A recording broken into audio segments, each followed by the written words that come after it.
Hello everyone, welcome to Sharmit. In this session, we will discuss about another topic related to COBOL, where we will see how we can utilize subtract statement of COBOL with giving statement, and also we'll understand what is the need of using giving statement. Because so far, like whatever operation we perform, we utilize the subtract statement, but without giving, right? So there is one drawback. Like when you utilize these things like statement with the same variable, so what, like if I talk about the previous session, there what we were using, like we were using the statement in order to create we were using the subtract statement in order to perform some subtraction, right? But at that time what was happening, like when I subtract value 1 from value 2, so what will happen after a subtraction operation, my output would be stored into the value 2 variable, but which is not a good thing. For timing it is okay, but just assume that later you need that value of value 2, the original value, not the one which we stored after operation. The original value, it is lost, right? So just to improve this thing, what we will do, we will write a program in a that it will not lose the data, and whatever output we are receiving will be stored into the another variable that is declared to keep the results only. Okay, so this is the reason why we are talking about this session, where we will just discuss how to use giving statement with subtract operation. Okay, but before we start the session, I would recommend you to go and check out the previously released sessions first, because uh, every session of this playlist is in proper sequence and sync. So if you follow them sequentially, then it would be really very beneficial for you to understand the ongoing topic. Okay, because for now we are not going to cover the basic, we are just going to focus on the main topic, which is giving a statement.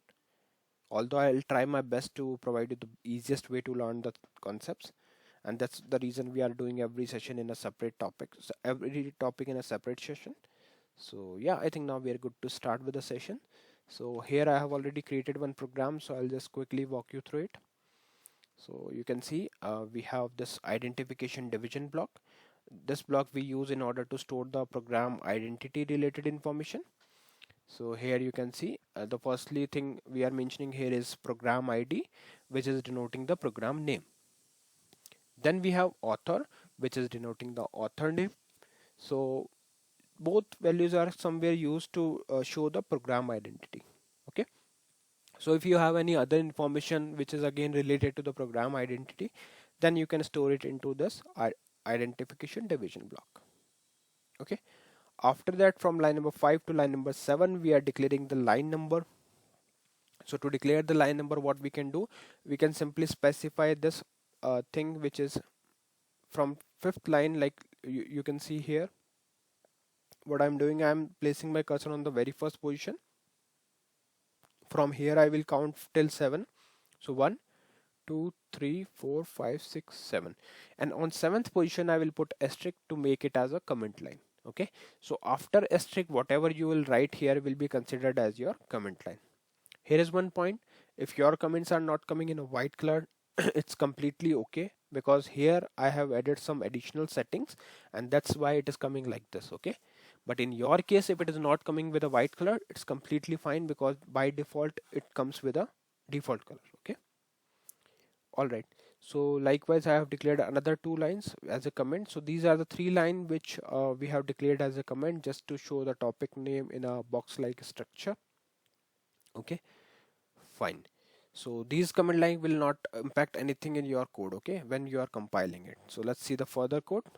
So here what we are doing, we are starting the data division, and under this data division we have working storage section, which is mainly used to declare the variable that we are going to utilize throughout the program.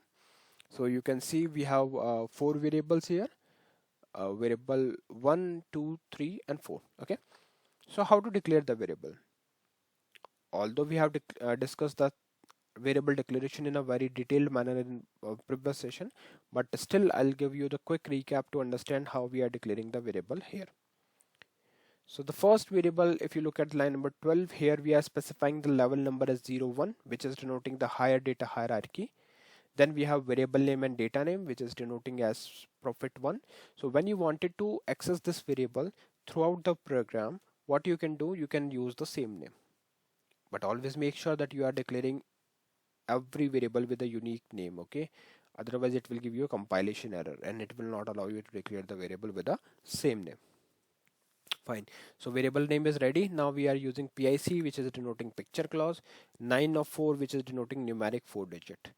So 9 is denoting numeric and 4 is denoting the digits.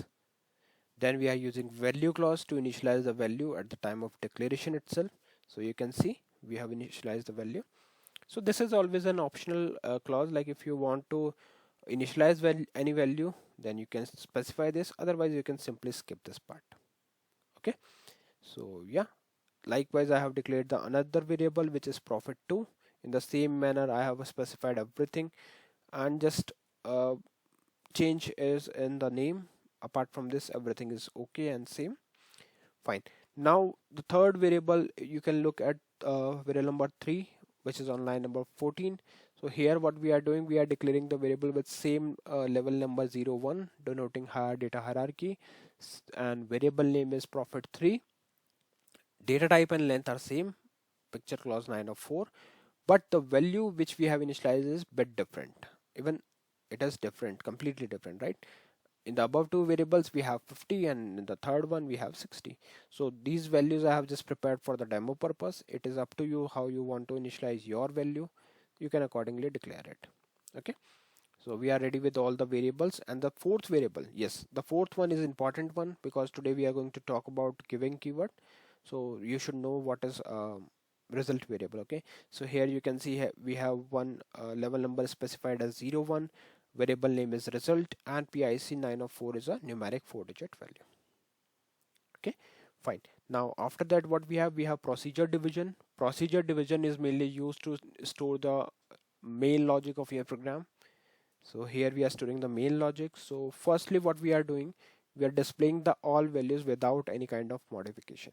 So you can see here, display profit1 value before any modification appended with the actual variable, which is profit1. Likewise, we have declared another part which is profit2 value before any modification is profit2, and then the profit3 value before any modification profit3. Here is one point, I'm not going to utilize the profit1 variable for subtraction, but you can use it if you want. But for now we are just using only profit3 and profit2. Okay, so let's see how we are using it. Or maybe you can make it as subtract profit2 from profit3. It is up to you, like how you want to use it. I just change just to show you the different output. Alright, so now after displaying all this required information without any modification, now it's time to perform the modification by doing some operation. And we are going to perform subtraction operation. So here on line number 23, I'm using subtract statement. Variable is profit2. And remember one thing, by looking at the topic you will see that yes, it is a subtract operation and we can easily do that. Obviously, like, topic is easy, but the syntax is important. Always understand the syntax, and in every session we are somewhere talking about the project related scenarios as well, so these would be very helpful for you. Okay, so always focus on the syntax and try to understand and perform each and every session in your own system, so it will give you the proper clarity. Okay, so subtract profit2 from profit3 giving result. So what it will do, it will perform subtract the value which is stored as in profit2, which is 50, from 60, which is stored in profit3. So 50 would be subtracted from 60, and then the output would be giving in the result. So here we are using giving statement to store the output into result variable, and after that we are just displaying the output. So display result value after subtraction and result variable. Okay, after that we are just using stop run to terminate the program flow. So it's time to compile it and see the output. So calling it, once I call it, you can see profit1 value before any modification is 50, profit2 value before any modification is 50 again, and the profit3 value before any modification is 60. Okay, now press enter, and after enter you will see the result value after subtraction is 10, because we have subtracted 50 from 60. So when we remove 50, when we subtract 50 from 60, then it would become 10, and this is how we are getting the result. So I hope this entire syntax and scenario is clear to all of you.